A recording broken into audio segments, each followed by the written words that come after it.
ও হো হো, চলো নিয়ে এসেছি কি বলো তো, এটা সাজের পিঠে। তো তোমরা যারা যারা আমার এর আগের ভিডিওটা দেখেছো, সেখানে মা সাজের পিঠে বানাচ্ছিল, তো সেই ভিডিওটা তোমাদের সকলের কাছে শেয়ার করেছি।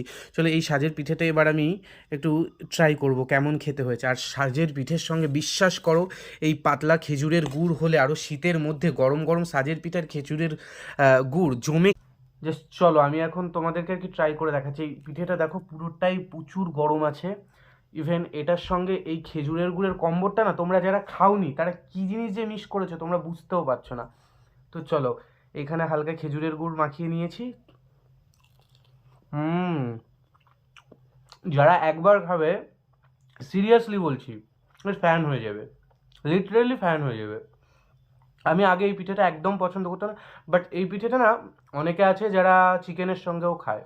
তোমরা অনেকে চিকেনের সঙ্গেও ট্রাই করতে পারো, আশা করি ভালোই লাগবে। তো চলো, বাই বাই।